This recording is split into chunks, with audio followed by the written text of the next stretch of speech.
dulu. Bismillahirrahmanirrahim. Raditu billahi rabban wa bil islami dinan wa bi Muhammadin sallallahu alaihi wasallam nabiyyan wa rasulan. Rabbi zidni ilman nafi'an warzuqni fahman wasi'an. Amin Ya Rabbal Alamin. Oke, pada lemas. Sudah sarapan belum? Nah, sehari ya, kedua kalinya buat.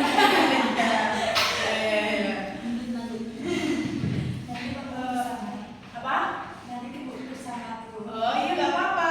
Yang penting sehat. No. Dia kecil sendiri bener. Oh ya. Ada yang tidak berangkat hari ini? Ada Siapa? Saya ibu absen dulu. si Bebestian Bu. Oh, masjid di mana? Kemana? Dia Allah. Masya Allah. Iya. Semoga kita bisa ke sana bareng-bareng ya. Amin. Terus siapa lagi? Si Ucut. Betul. Iya, mana dia?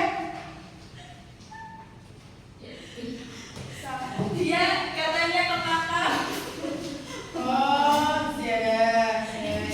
Satu lagi? Si Kembang. Si Kembang ini ketawa. Tadi habis belajarnya siapa tadi? Tadi belajarannya Bu Dev Bu. Oh, Dev. Ketawanya masih sampai sekarang? Oh, iya. Kita ikut ke bareng. Oh, iya. Ya, ingat saya ya. Ya, lanjut Bu. Yang lain berangkat toh? Ya. Kita lanjutkan pelajaran kemarin, pelajaran apa? Ini kelas berapa? 11 IPA A ya? Ya Bu. Kelas 11 IPA A. Pelajaran Quran Hadis. Al-Quran Hadis ya. Kita masuk ke terakhir. Jadi habis ini nanti kita semesteran dan biasa itu liburan. Yeay. Nah, ini bab 5. Tapi sebelum liburan, ada tes ya. Iya, naik gunung dulu. Semuanya ya, bisa, boleh. Bisa dibuka semuanya, tesnya halaman 58. Bab 5. Dari bab 5 dari pelajaran Al-Quran Hadis. Jadi dalam Al-Quran Hadis itu kan itu ya, menjelaskan tentang Al-Quran dan juga hadisnya. Di sini kita pelajari dulu tafsiran dari Qurannya terlebih dahulu. Pelajaran bab 5 ini tentang menuntut ilmu. Apa sih menuntut ilmu itu? Ada yang tahu?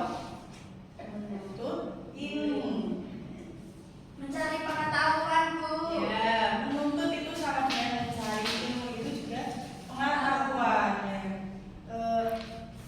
Coba dibaca Mbak Siti Nur Azizah. Itu Quran surat At-Taubah ayat ke-122. Nanti terjemahnya Mbak Enfa Mawadah ya. Ya Bu. Coba ayatnya dibaca dulu Mbak. Bismillahirrahmanirrahim. Wa ma kana mu'minuna liyunfiru kaffah falawla nafara min kulli firqatin minhum ta'ifatun liyatafaqahu fid-din wa liyunziru qawmahum idza raja'u ilaihim la'allahum yahtadun. Sadaqallahul azim. Lanjutkan dibaca. Arti dari ayat tersebut yaitu tidak sepatutnya orang-orang mukmin pergi semuanya ke medan perang. Mengapa sebagian dari segolongan di antara mereka tidak pergi tinggal bersama Rasulullah untuk mempersiapkan bangunan agama mereka dan memberi peringatan kepada kaumnya apabila mereka telah kembali agar mereka dapat menjaga dirinya. Nah, sebelum ayat ini turun ada sebab musababnya atau asbabun nuzul ayat tersebut turun. Jadi setiap ayat itu ketika turun itu masih ada sebab-sebabnya. Dari ayat ini, ayat 122 dari surat At-Taubah itu turunnya itu karena pas zaman dulu perang Rasulullah itu ada sebagian sahabat itu sedang melakukan pembelajaran seperti ini. Nah, seperti ini ada sebagian sobat itu ada metode belajar mengajar. Tiba-tiba ada panggilan untuk perang, tetapi semua itu tidak berangkat pulang, perang, bukan pulang ya, perang. Jadi ada sebagian yang berangkat perang, kemudian mengapa demikian? Karena dalam konteks menuntut ilmu kan metode belajar mengajar itu sama dengan menuntut ilmu. Hukum dalam menuntut ilmu itu adalah fardu ain atau wajib bagi diri sendiri seseorang. Jadi Mbak Rifah punya kewajiban sendiri menuntut ilmu. Mbak Devi juga punya seperti itu, Mbak Siti juga seperti itu. Tetapi perang itu punya fardu kifayah. Siapa yang tahu pengertian dari fardu kifayah? Fardu kifayah itu ketika salah satu orang sudah melakukannya maka gugur. Jadi ketika kok umpamanya ada PR kelompok. Nah, ketika kalau sudah ada satu orang yang mengerjakan, nah itu semuanya itu gugur. Yes. Gitu Mbak Dewi ya. Ya, jadi fardu kifayah itu apabila ada seperti contohnya kok ada orang yang meninggal dalam satu desa, kok ada satu orang yang mensolati, mengafani, terus juga dan seterusnya merawat si mayat itu, satu orang saja itu sudah menggugurkan semua orang yang di desa. Jadi itu fardu kifayah. Jadi hukum perang itu hukumnya itu fardu kifayah. Sedangkan menuntut ilmu itu adalah fardu ain. Jadi di sini kita akan belajar bersama, itu kita niati untuk memberikan kewajiban kita sebagai umat manusia itu bahwa menuntut ilmu itu adalah fardu ain. Jadi menuntut ilmu adalah hukumnya wajib. Seperti dalam kitab Al-Ala, ya, siapa yang menghafal kitab Al-Ala? Ada nih. Oh, Mbak Siti. Oh iya, Mbak Siti. Itu dalam kitab Al-Ala itu dijelaskan. Siapa coba? Mbak Siti yang mana ada? Aku mustafidan kulla yaumin ziyadatan minal ilmi wasafi buhuril fawaidi ta'allam fa innal ilma zainun li alihi wa fadlun wa inwanun li kulli mahamidina. Semua udah hafal belum? Dikit-dikit Bu. Oh, dikit.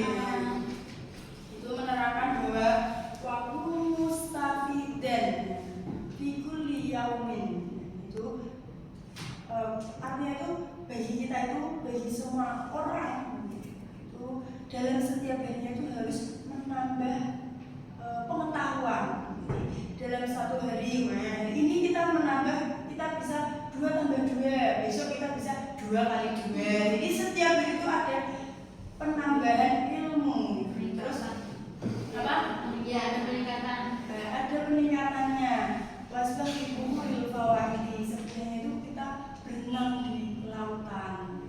Dan laut itu kan luas, jadi kita berenang di sana. Kita ambil sedikit-sedikit mutiara-mutiara ikan yang tersimpan di lautan tersebut.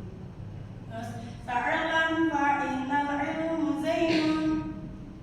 Ta'alam fa innal ilma zainun bi alihi wa fadlun wa ilmanun li kulli ma'amiti. Ta'alam jelas ya? Belajarlah.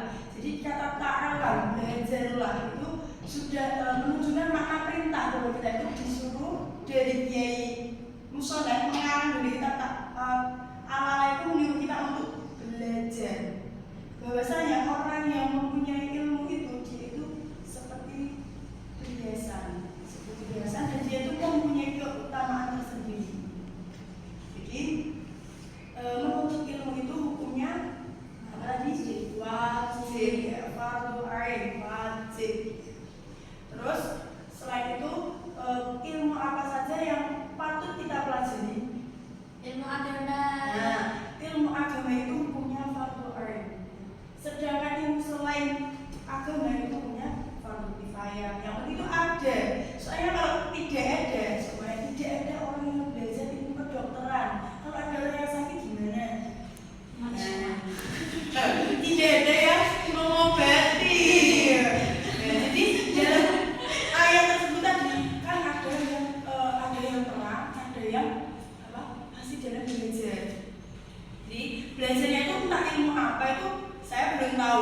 Jadi yang dulu dijelaskan itu ada metode dalam pembelajaran. Jadi ini pas perang kok ada yang terluka, ada yang meninggal, kan ada orang yang belajar tadi bisa mengurusi. Nah, jadi ketika ada yang terluka berarti ada yang bisa mengobati, ketika ada yang meninggal bisa ada yang mengurusi, ada yang menyolati, menghafali dan seterusnya. Jadi faedah dari ayat tersebut itu bahwa saya menuntut ilmu itu hukumnya wajib bagi siapapun ya, bagi semua orang, tidak hanya untuk perempuan, bisa laki-laki juga bisa perempuan. Dari awal sampai akhir ada yang mau bertanya apa tidak? Saya, Bu. Oh iya. Gini, Bu, katanya kan menuntut ilmu itu wajib. Sedangkan di luar sana itu teman saya banyak yang ngamen. Oh Di iya. situ nggak punya biaya, Bu, untuk menuntut ilmu, Bu. Bagaimana cara mengatasinya? Nah, menuntut ilmu itu tidak harus dalam sebuah madrasah, dalam sebuah pondok pesantren, dalam sebuah lembaga, itu tidak. Menuntut ilmu itu hal sepele. Hal sepele keseharian kita itu kita juga bisa mengambil faedahnya menuntut ilmu. Yang penting itu setiap hari itu mendapatkan ilmu. Bisa. Kalau di pondok kan biasanya makannya makan sambal terong ya. Santai, Bu. Ya santai pondok ya. Iya. Kalau yang di rumah itu makanya bisa lebih enak, ayam, ikan gitu kan. Nah, kita di pondok itu diajarkan bersabar. Sabar itu termasuk ilmu atau bukan? Ya. Nah, jadi hal sekecil apapun walaupun kita tidak dalam sebuah lembaga itu kita juga bisa belajar. Kalau orang aman berarti belajarnya apa? Bertawakal ikhtiar, Bu. Nah, Bekerja keras. ya bekerja keras. Jadi ketika kok lelah sepi, kita harus bersabar, menerima apa adanya, konaan. Jadi dalam belajar atau menuntut ilmu itu tidak harus dalam konteks lembaga juga. Ada lagi? Udah, Bu, untuk saat ini udah. Oh ya, nanti jangan lupa ya belajar yang sungguh-sungguh untuk menuju semester 1 ini ya. Ini kelas 11 IPA A semester 1 dalam pelajaran Al-Quran hadis yang terakhir itu tentang menuntut ilmu. Bisa dipelajari ya. Ya udah. Ya udah. Kalau tidak ada bisa saya akhiri. Paham ya? Ya. Besok kalau saya ulangi lagi kalau nggak paham awas ya. Insya Allah, Bu. Kurang lebihnya mohon maaf. Bisa kita berdoa sama-sama membaca surat Al-Asr ya biasanya. Ya. Bismillahirrahmanirrahim. Wal asri innal insana lafi khusrin illa alladziina amanu wa 'amilus sholihati wa tawashaw bil haqqi wa tawashaw bis sabr. Kurang lebihnya mohon maaf kalau tidak ada kesalahan atau pemahaman yang kurang pahamkan bisa ditanyakan besok ke depan. Masih bisa ketemu ya. Yang saya. Assalamualaikum warahmatullahi wabarakatuh.